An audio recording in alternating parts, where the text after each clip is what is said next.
Bon, Spire, merci d'être avec nous à Grenoble pour cette 9e édition du Street Art Fest Grenoble-Alpes. Est-ce que tu peux te présenter en quelques mots?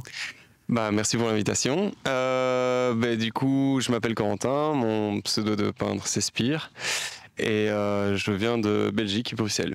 Et tu peins depuis combien de temps?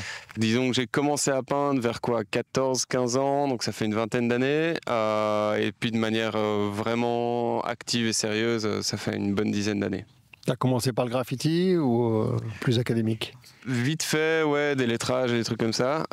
Par chance, j'ai vite arrêté les lettrages parce qu'ils étaient vraiment pourris. J'ai commencé à mettre des persos dans mes lettrages et puis je me suis assez vite rendu compte que je préférais faire les persos que les lettres. Et puis j'ai fait énormément de portraits pendant un bon paquet d'années et puis maintenant je fais plus des scènes et des fresques un peu plus complètes, quoi. Et pour entrer dans le vif du sujet, donc du coup, ta manière de composer ces scènes, justement, c'est tu fais travailler des athlètes ou des mannequins? Je fais venir des danseurs en fait. En général, je demande à un danseur ou une danseuse de venir et de venir avec quelqu'un de une, deux, trois personnes en fonction, mais c'est l'autre danseur qui choisit avec qui elle ou il se sentira à l'aise, quoi.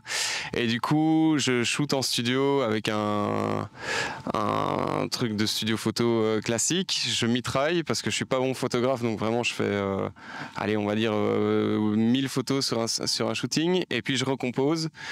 Et du coup, par exemple, ici, il y a 4 photos ensemble, plus 2 pour le fond, donc il y a 6 photos qui sont assemblées pour créer cette scène, quoi.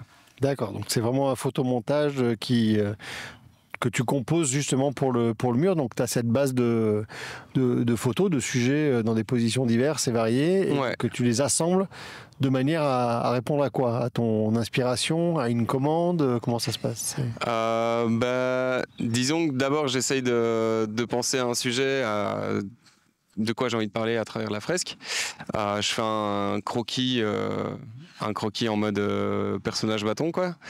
Et puis je commence à assembler et j'essaye de composer un peu à la technique classique, donc créer des lignes de force qui se répètent plusieurs fois dans la fresque, etc. pour avoir un maximum de mouvement et de dynamisme.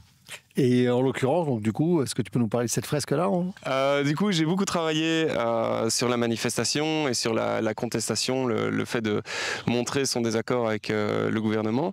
Et là, c'est les dernières fresques sont plus sur OK. Et en fait, si on arrêtait de se préoccuper du gouvernement et qu'on se mettait entre nous pour construire quelque chose ensemble.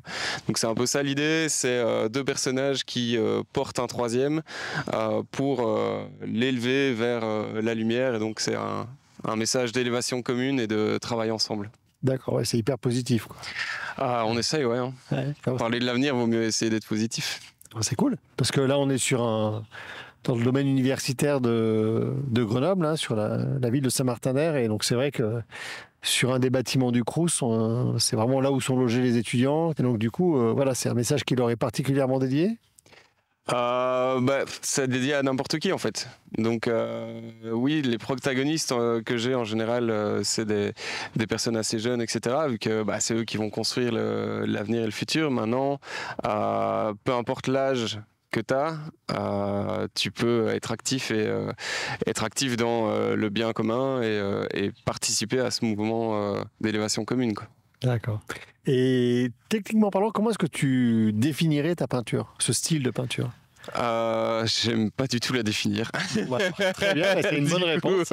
C'est une bonne réponse. J'aime pas trop les étiquettes et les castes. J'essaie justement de pas être dans une seule boîte et de travailler dans plusieurs boîtes. Donc, pour le voilà. festival, en tout cas, en tant que directeur artistique du festival, c'est génial parce que ça nous permet de faire la démonstration qu'il y a plein de manières de faire du street art. Ouais. Et au même titre qu'on invite des Espagnols qui sont plutôt dans l'impressionnisme, toi, il y a une partie de cet esprit qui transparaît dans ton travail, mais c'est vraiment un style unique avec des parties très très précises, d'autres justement tu vas chercher à flouter, à faire amplifier le mouvement, et donc on se rapproche d'une peinture plutôt, on va dire, presque académique, Ouais. avec un twist vraiment. En fait, j'ai une grosse influence peinture classique.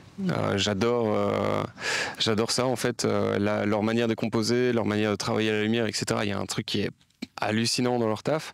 Après, fatalement, j'essaye d'avoir un langage qui est contemporain, et donc j'essaye de faire un mix des deux. Et aussi d'un point de vue thématique, comme je parle beaucoup de lutte sociale et de défendre des valeurs, etc., prendre comme référence l'art classique, c'est aussi marquer un lien avec l'histoire et dire que l'histoire de notre société, elle est jalonnée par des luttes sociales, et que si on est fier de la Révolution française, on peut tout autant être fier des révolutions actuelles qui continuent à se battre pour nos droits, etc. Donc les références à l'art classique ne sont pas uniquement dans le style, mais aussi dans la thématique et dans le message complet de l'œuvre, quoi. Écoute, c'est parfait. Merci d'avoir accepté l'invitation et de nous honorer de cette fresque incroyable. Merci. Et tout est dit. On va la choyer et la présenter comme il se doit durant de longues années, j'espère. Merci, Merci super. à toi. Merci pour l'invite en tout cas.